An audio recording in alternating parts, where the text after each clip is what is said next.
talking about the local food movement. Did you know that the smallest U.S. farms, which include those that are 27 acres or less, have more than 10 times greater dollar output per acre than large farms?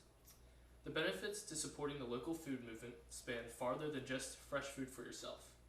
It has a major impact on the health of your community's economy and environment. My family has always been a big supporter of the local food movement, so I'm very familiar with its many benefits. I also researched the local food movement using the Bucks County Community College databases, so I know my information is credible.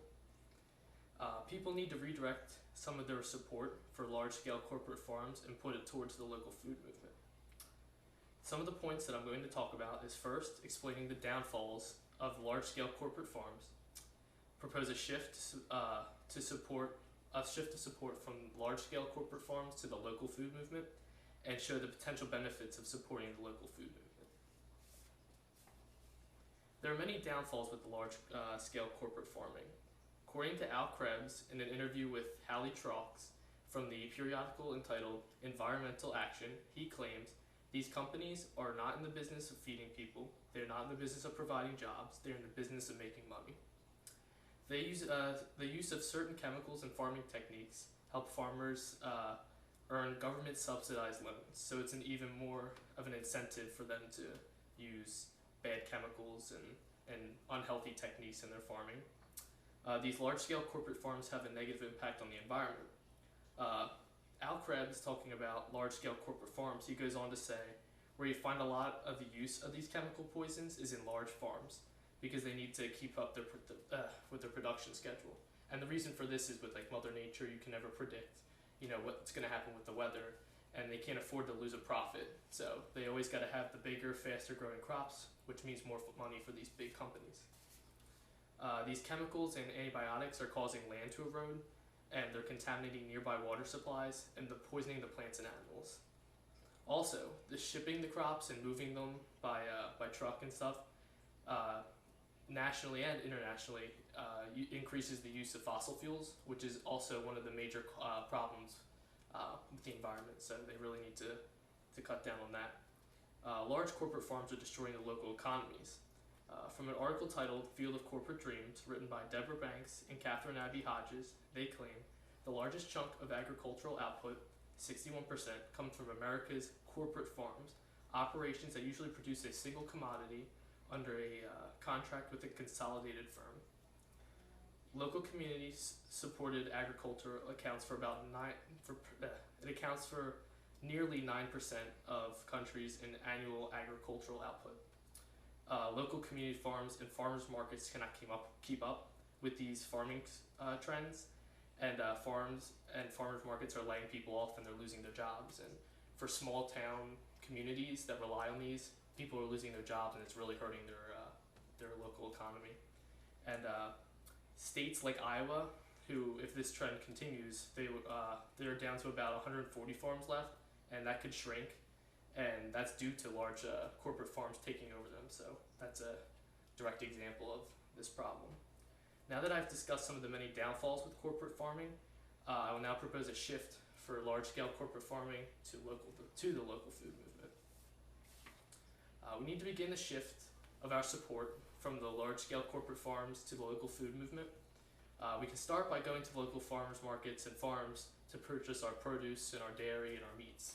Things that you can get at the regular supermarket that the corporate farms supply, but as I said from before, with all the downfalls of the corporate market, it's much better if you could go to the local farmers markets and do that, and you can get the same things, even fresher. We can also cut back on the amount of large corporate farm products we buy, and just in general.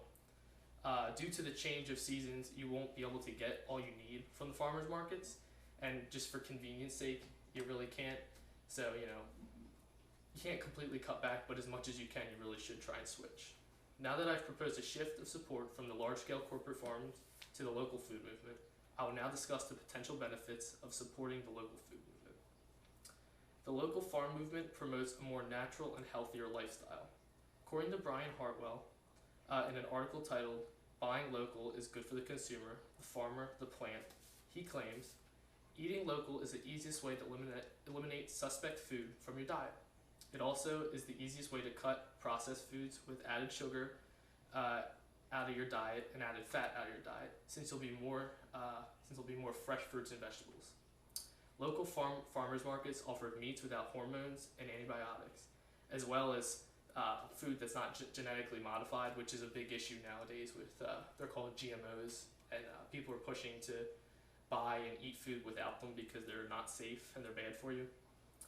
Since local farms are not processed or interfered with, you get more nutrient-dense crops. And that's another thing that a lot of health providers are encouraging, more nutrient-dense food. It's a more healthier way of eating. So the local farm movement is also better for the environment. In an article titled Mother Nature Has It Right, Local Food Advocacy and the Appeal to the Natural, written by Ann Portman, she claims, local farmers work in harmony with nature to build healthy, fertile soil and naturally balanced ecosystem. Small or local farms shy away from using synthetic fertilizers, pesticides, and herbicides.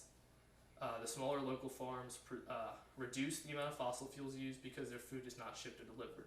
So it's just kind of like the points that I used to describe why the large-scale corporate farms were bad. That's kind of why the small local farms are good, because they do the opposite. They don't use those dangerous pesticides that can kill plants and animals and erode the soil, and they also don't use all the fossil fuels, which, like I said, is a leading cause of why the environment is so poor in this country right now. First, I discussed the issues with large-scale corporate farming, and then I proposed a switch of support from large-scale corporate farms to the local food movement, and then finally I discussed the potential benefits of supporting the local food movement. In conclusion, people need to redirect some of their support for large-scale corporate farms and put it towards the local farm movement. Urge your family and friends to support the local farms by using their produce, dairy products, and meats.